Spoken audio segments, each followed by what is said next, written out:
He was stunned, like the ground had just disappeared beneath his feet. His mind was spinning, his chest was tight. He was trying to make sense of something that just didn't make sense.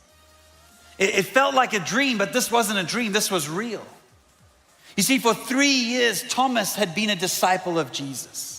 Not just one of the crowd, not just one of the curious, not just one of the thousands who followed from a distance. No, Thomas was much closer than that. He was one of the 12, one of the inner circle, one of the ones that Jesus called by name. Now, obviously, as a fellow Thomas, I've always had a soft spot for the disciple called Doubting Thomas. He strong biblical name, strong leadership potential. Obviously, he was very handsome. And so...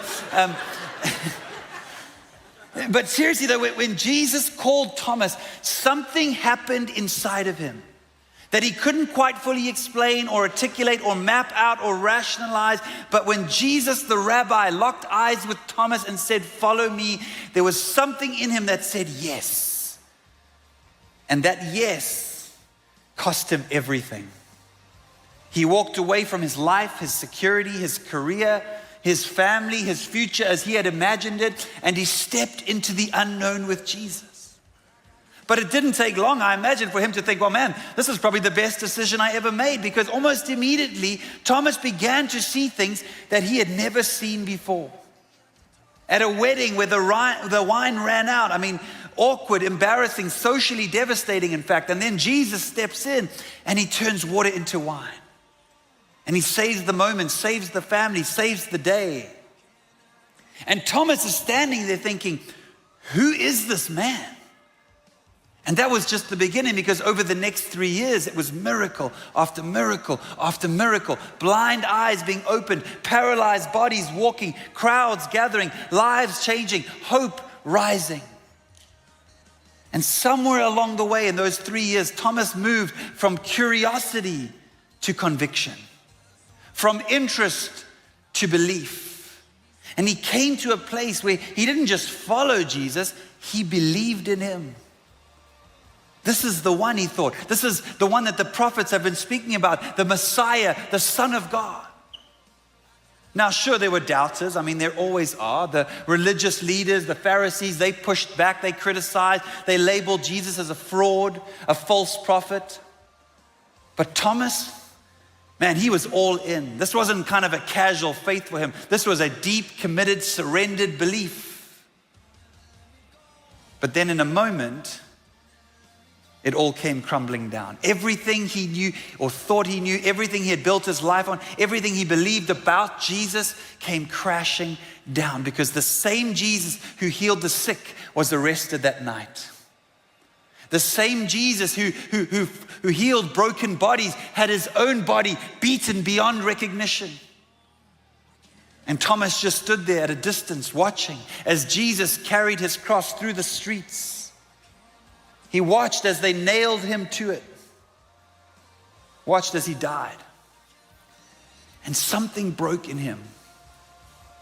And he cried, not just because he'd lost a leader, not just because he'd lost a friend, but because he had lost everything. He'd put all his hope in this, his certainty, his belief, and maybe even his sense of self. Because if he had been wrong about Jesus, what else could he be wrong about? And so the next couple of days was kind of a blur: fear, confusion, hiding, regret, wrestling with the question that none of them really wanted to say out loud. Was this all just a lie? And then on the third day, Thomas steps out for a moment, maybe just to get some air or clear his head. And when he comes back into the room, everything's changed again. And the disciples are buzzing. The room is electric. The hope is kind of back in the air. And he's like, guys, what did I miss? And they tell him, they say, Jesus is alive. He's alive. We saw him. He was just here. And Thomas is like, what? Is this some sort of sick joke? Because if it is, guys, this is not funny. And instead of relief, instead of joy or celebration, Thomas actually feels something else. He feels skepticism, resistance, even maybe frustration, because he was there. He saw it. He knows how death works, and people do not come back from death to life. And so, he says that maybe what many of us would have said or thought in that moment, he kind of honestly says, guys, unless I see the nail marks in his hands and put my finger where the nails were and put my hand into his side, I will not believe. He's kind of like, guys, I'm done. I just can't keep going like this. I have too many questions, too many doubts, too many things that don't line up, that don't make sense anymore. In fact, I don't even know what I believe. This is where we find Thomas in today's story. And if we're honest, this is where a lot of people find themselves in our world today. As Kendall said, we kick off a new series today, a 5-week series called Deconstructing Together. And I'm really, really excited about the series. In fact, I think this series could really be an important one for many people here today or watching online, or maybe even for our entire church. Now, of course, 2,000 years ago, no one was using the word deconstructing, but I think if we had to translate Thomas's experience into today's sort of language, we would say that in that moment, Thomas was deconstructing his faith. Of course, we don't know every thought going through his mind, but we can kind of imagine it. Because for many of us, we've been there.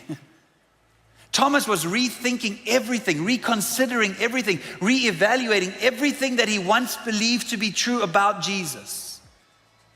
Like I said, days before, he was confident, he was certain, he was convicted, but now he's confused and he's questioning and he's uncertain, even ready to walk away from it all. And this is what deconstruction looks like for many people. And we live in a moment where what we believe maybe doesn't feel as solid as it once did. And here's the reality, and here's why we're doing this series. Like I said, we live in a moment where millions of people around the world are in that exact space. Right here in the US, right here in our city, but even right here in this room. And so over the next 5 weeks, we're going to be doing a deep dive into deconstructing and, more importantly, reconstructing together. But before we do that, let me just kind of start with some definition, some clarity. Firstly, what actually is deconstruction? And no one really agrees on a specific definition, but at its core, deconstruction is the process of breaking your faith down into individual beliefs so you can examine them. When someone is deconstructing their faith, they're taking different Christian beliefs that they were taught or maybe they inherited, and they're examining those beliefs and asking questions like, where does that belief actually come from? Is that even true? And what does the impact of believing that actually lead to? In other words, if you want to simplify it, you could say this: deconstruction is simply re-examining a belief. Now, sometimes that re-examining looks like untangling things that were never supposed to be tangled up in our faith in the first place. Right? Cultural baggage, fear-based religion, shame, nationalism, political ideology, false beliefs about ourselves, legalism, church hurt. Sometimes what we call faith is actually faith mixed together with a lot of other stuff. The image I have in my mind is a little bit like those old wired earphones we all used to have, or maybe some of you still have before Bluetooth existed. You remember those? And I don't know if this happened to anyone else, but I feel like I would try and put those things away in a drawer, like very carefully. And then like 5 minutes later, you pull the drawer out and it's just like the earphones have been through spiritual warfare or something. It's just like knotted up, impossible to untangle. And so part of deconstruction is slowly and carefully untangling what is actually Jesus from all the other stuff that kind of gets wrapped up around him along the way. Let me also say this: for some people, deconstruction is about picking up a faith that you put down years ago. Like maybe you grew up in church, maybe you inherited a version of faith as a child, but then real life happened, and pain happened, and college happened, and questions happened. And then when you tried to go back to your faith later on, you realize that the version that you were kind of handed isn't enough to carry the complexity of your real life. Anyone? Just me and the four in the front. Great. It didn't have categories for suffering. It didn't have room for tension. It didn't know what to do with doubt. And so you just put it back down again. Let me make this personal and share a little bit of my own story, because this is something that I've wrestled with in my own faith journey. You see, I didn't grow up as like a strong Christian. Sure, I went to church occasionally. I grew up in sort of the Catholic tradition, but I probably would have called myself a Christian. But if I'm honest, I really didn't understand what a relationship with God actually was, or how much relevance that actually had in my life. And so when I came to faith, as a young 20-year-old in my final year of college, something real happened in my life, an encounter with Jesus. But I brought a whole bunch of baggage with me into that relationship. Because long before I followed Jesus, I had already built my identity around performance. Anyone? I was a competitive gymnast growing up, and I was wired to achieve, to win, to succeed, to prove myself. And somewhere along the way, I picked up this belief that love is something that you earn. You perform, you get approval. You succeed, you get love. And without even realizing it, I actually carried that same false belief straight into my newfound faith. And so now I was like, well, I used to be a really successful sinner, because I was pretty good at that. And now I'm going to be a really successful Christian, which at the time in my mind meant, do everything right, go to church, read your Bible, don't swear, don't get drunk, don't, behave, be disciplined, all that. And I didn't say it out loud, but underneath all of that was a belief that if I do this the right way, then God will surely love me more. And for a while, that kind of worked. Everything looked good, on the outside. Spiritually, I was becoming this leader, but internally, it was exhausting. And it was heavy. And if I'm honest, it wasn't actually transforming me. It was just managing me. It was just behavioral management. And so I was like, is this really what being a follower of Jesus is about? And I started deconstructing. And something kind of started to happen. I began to read scripture more deeply. And as I spent time in the Gospels, as I read Jesus' words, as I wrestled through letters like Ephesians and Galatians and Romans, something didn't add up, because what I was living and what I had initially been taught about Christianity, it didn't kind of match up what I was reading. And then I started to realize, wait a minute, this isn't the gospel. This isn't good news. This is just performance psychology with a Bible verse attached to it. And so I started asking questions, some hard questions. And I had to unravel and untangle some stuff. And, where did this belief come from? Because I realized it was more shaped by my past than by my Savior. So then I was like, well, is this actually what Jesus taught? And is this actually how change and transformation works? And what I discovered changed everything, because the gospel isn't about earning love, it's about receiving grace. Amen? Jess spoke about this last week for Mother's Day. It was a fantastic message. Transformation doesn't come from trying harder, it comes from surrendering deeper. It's not my performance that changes me, it's God's grace that transforms me. Do you get it? And here's the thing, as I began to rebuild my understanding, my faith didn't get weaker, it got stronger. More grounded, more healthy, more stable, more biblical. But here's my point, I only got there because I was willing to deconstruct what I had initially been taught and what I had initially believed. And that's the tension. Are we willing to question things that we've always assumed to be true? And are we willing to do the hard and sometimes heartbreaking work of rebuilding and reconstructing? Because here's where we need to be careful. Deconstruction and reconstruction is not about picking and choosing whatever truth feels good to us. That's not healthy. We are not called to pick truth, we're called to pursue truth. Not the most convenient truth, not the truth that fits our preference or our political ideology, no, truth. And so sometimes pursuing truth requires us to honestly examine what we believe so that Jesus can build something stronger in its place. Are you with me? And this is where people get stuck, because a lot of people these days are deconstructing, but not everyone is reconstructing or reconstructing well. And that's why this matters, because deconstruction on its own is not the goal. Left on its own, deconstruction can leave us cynical and detached and drifting and isolated. But when it is done well, it leads somewhere. It leads to something stronger, something deeper, something more real. Let me say it this way. Deconstruction isn't the destination, but it is often the pathway. It's not where we're meant to stay, but it is something that many of us, most of us, have to walk through at some point in our lives. And this is where I actually want to push us a little bit today. Because I actually believe, and let me say this sermon today is kind of like the setup for the rest of the series, so it kind of lays the foundation. But I actually believe that Jesus doesn't just tolerate this deconstruction process. I think he invites us into it. Not so we can tear down our faith, but so that he, like I said, can rebuild it correctly. Not to destroy it, but to refine it. In fact, I would argue this: we should all deconstruct at some level. And I think Jesus encourages this for two reasons. The first reason is that Jesus deconstructed. Think about it.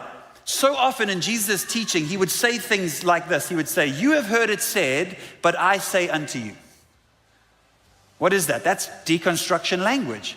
He's taking a belief that was commonly held and understood. He's breaking it down, he's re-examining, and then he's rebuilding it for the better. The second reason I think Jesus would encourage us to deconstruct and reconstruct is because of what he said was the greatest commandment. Maybe you know the story. One day an expert in the Jewish law comes to Jesus and says, "Of all the commands we've been given, which is the most important?" And he's trying to catch Jesus out, but Jesus gives a two-part answer. I'm not going to get into it, but Matthew tells us in his gospel that the first part of his answer was this: love the Lord your God with all your heart, with all your soul, and with all your mind. With all your heart, your soul, and your mind. Now, as Christians, I think a lot of Christians are very happy with the first two. Loving God with their heart, that's passion, that's worship, that's emotion and feeling. Loving God with our soul, that's devotion, that's trust, that's knowing that God is with us. But loving God with our minds, that stretches us. That means we're called not just to feel our faith, but to think our faith, to engage with it, to wrestle with the hard questions, to acknowledge that there are Christians who don't think the way you think, to lean into those tensions, those uncomfortable tensions. In other words, Jesus is saying, hey guys, don't shut your brain off, bring it all in. I want you to love God, I want you to love me with all of it, heart, soul, and mind. And that's exactly what we're trying to do over the course of this series. So whether you're in a place right now where you are deconstructing your faith, or maybe you know someone who is, then I want to say this series is for you. But even if you're not, this series still matters, because guess what? At some point in your life, something is going to hit you that you didn't see coming. And when that happens, it has a way of forcing us to re-examine what we believe, right? And maybe there's someone here who's saying, well, Tom, I don't need this because I'm so solid in my convictions and my faith. And I want to say to you, you actually do need to deconstruct because you're unreasonably certain. And you actually need maybe a couple different perspectives to challenge your thinking. And so my hope is this, that this series helps you to navigate that process well, whether you're in it now or whether you think you don't need it or whether it's still ahead of you. Is that okay? Let's move on. But I do need to, just before I get back to the story, I do need to cover some kind of housekeeping items about this series. First of all, we have set up a special page on our website just for this series. You can find it at ehills.org/deconstructing, or you can scan that QR code now. And on that page, you'll find a bunch of helpful resources. There's some really good book recommendations there if you want to go deeper and do some of your own reading. We've tried to point you to some really solid stuff. And you'll also find there's a Bible study that we've given you access to there called How Not to Read the Bible. And this is such a great Bible study, especially if you're kind of new to faith or you're questioning or you're deconstructing. It's really, really good. And if you want to process some of that stuff in kind of a more of a conversational setting, then I encourage you to join a group that is going through the study, or if you're in a group, to pick up the study and you can work through it together. We also have things like Alpha coming up in the not too distant future, and those are great spaces to kind of discuss these kinds of questions. Second thing I'll say is that you are going to have questions. Don't be surprised if every week you walk out of this time together with more questions than you came in. That's a good thing, and because there's simply just no way that we can answer everything in a 30 to 35 minute to 37 minute message. And as much as I love connecting with all of you guys out in the lobby, and I make a habit of doing that after the service, I don't think that coming up to me at Quench, and asking, hey, Tom, how do you balance, a 6-day creation with carbon dating and dinosaurs? I just don't think that's the most helpful place to have that conversation. And I'll probably just point you to Jeff, who's, he has a PhD in Old Testament stuff, and he's on our staff anyway. Or I'll just point you to the website, which is far more helpful than I will be in that moment. Is that okay? Okay. Thirdly, and this is something that I'm really excited about, on the 7th of June, we actually have a guest speaker coming out who's going to be teaching one of the messages in the series. His name is John McNary, and he's actually the one who originally did this series, or a series like this, up at his church in Wisconsin. It's called Heartland. They're part of the Irresistible Church Network that we're part of, and we listened to it, I listened to it, I loved it, and I asked if we could kind of adapt some of his material for eHills, and not only did he generously say yes, but he's actually coming out to be with us and preach on that 3rd week or 4th week. And so that is going to be awesome. And then finally, just so you kind of know where we're heading over the next few weeks, we've actually got these nice little invitation cards. And on the back, you can see all the topics for each week. And this is for you as a reminder, but also for you to give to someone who you think may benefit from one of these sessions. So I'm going to quickly just run through it. Next week, the 24th of May, when the church lets you down, what do we do with all the hypocrisy, politics, and moral failure? Ooh. That's going to be fun. Okay. May 31st. Can we even agree on the Bible? If Christians don't see it the same way, how am I supposed to build my life on it? June 7th, this is Jesus too exclusive? Is claiming that Jesus is the only way ethnocentric and intolerant? And that is the one that John is going to be preaching. Thank goodness. Okay. And then the 14th of June, where is God in all this pain? If God is good and if he is all powerful, why does suffering still happen? Why do bad things happen to good people? And so just some real, casual, light softballs that we're throwing out there, which is going to be great. Softball, is that like a baseball thing? Softball.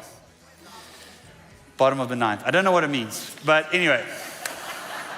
I literally don't know what that means. Anyway, but let me say this. These are big questions. But even with 5 weeks, we're not going to be able to cover everything that falls under the umbrella of deconstruction. So just a heads up, there are some things that we are not going to tackle in this series. For example, we will not be diving into the question of, how does science and faith complement one another or contradict one another. We're not going to be talking about how does God, seemingly condone so much violence in the Old Testament, or what is up with hell and eternal damnation. And we're not going to have conversations around sex and sexuality, whether that's marriage, divorce, living together, the LGBTQ conversation, not because we haven't done work on these questions, but honestly because we just don't have enough Sundays before we get to summer and you guys all stop attending church.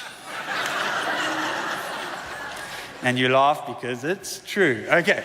And I just don't think anyone is hoping that I break down genocide and hell on the 4th of July. Okay, so I will also say this, that on these topics, I believe some of these topics are best covered in conversations where people are able to look at one another eye to eye and share their experiences and perspectives, and they can ask questions back and forth, because I think that's especially true in our culture today when it comes to conversations around sex and sexuality. Is that okay?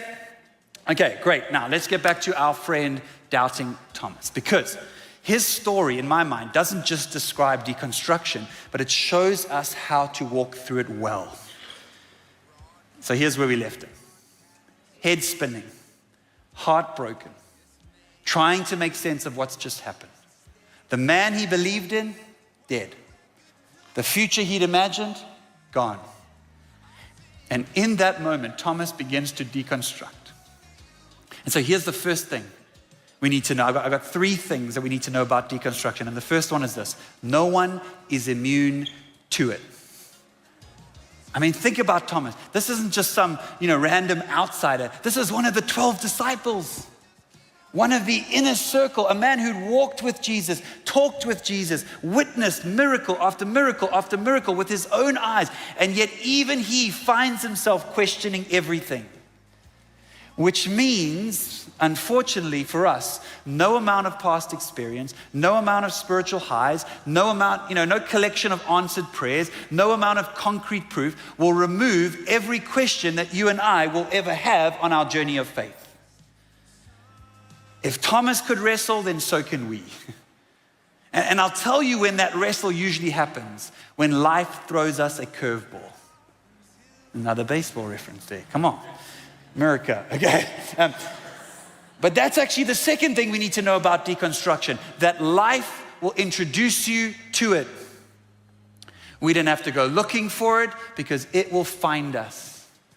Because when everything's going well, when life is predictable, when God seems to be coming through, when everything's sort of trending up and to the right, well then faith feels easy then, right? But then something happens that we didn't plan for. And maybe that's where you are today. A diagnosis, a disappointment, a betrayal, a loss. And suddenly, what we believed doesn't seem to hold the weight of what we're carrying. And in that moment, we don't just feel pain, but often we start asking big questions. Questions like, why God? Questions like, why me?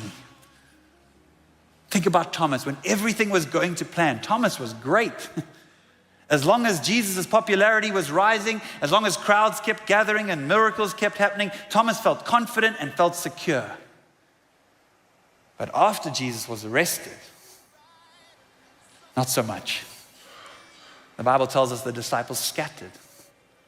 After Jesus was crucified, after Thomas saw Jesus' body buried and laid to rest, now Thomas is not just grieving, he's in chaos.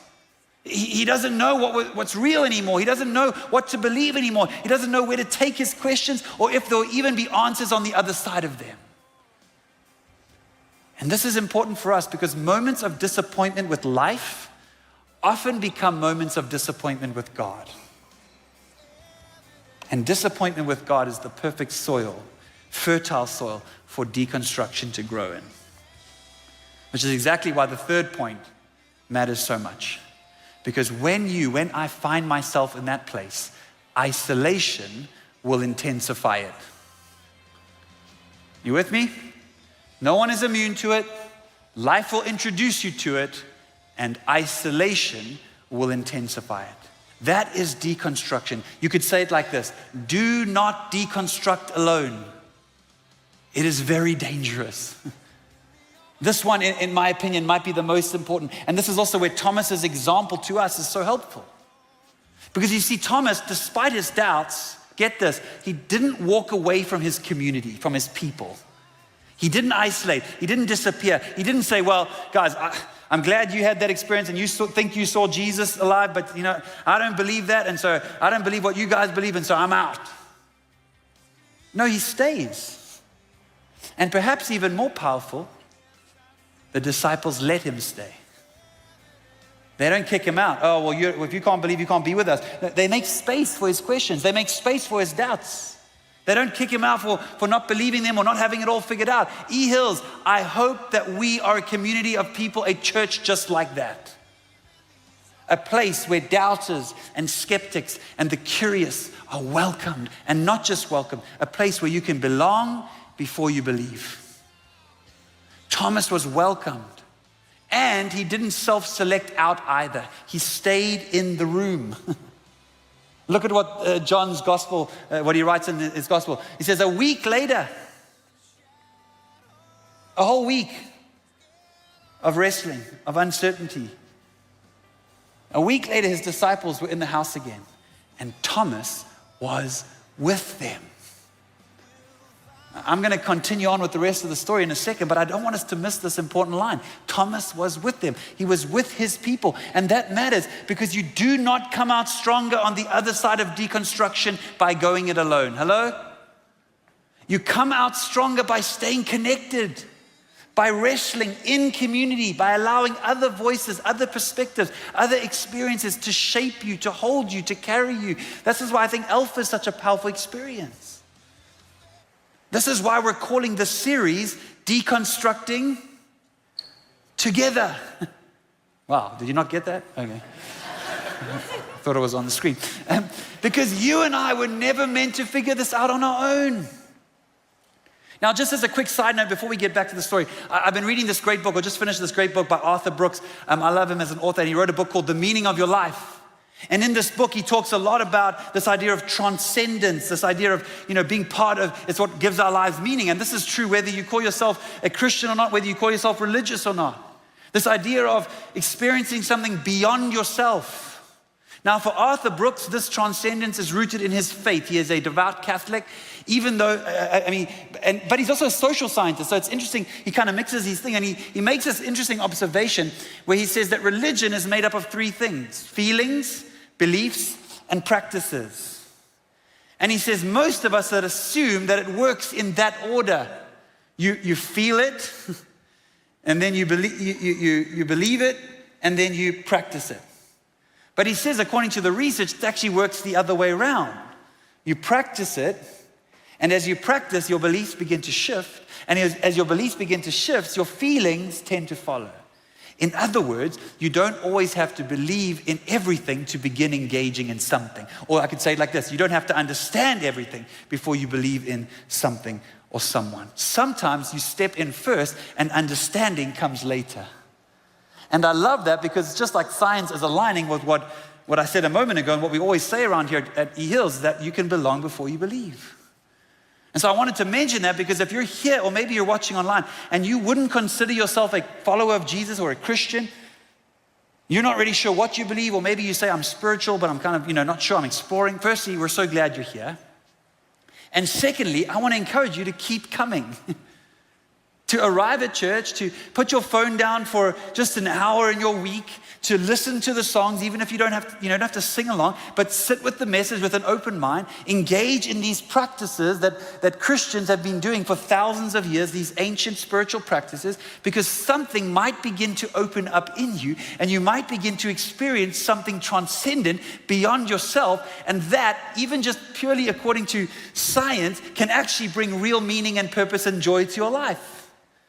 So when we say belong before you believe, we mean it, and it actually works.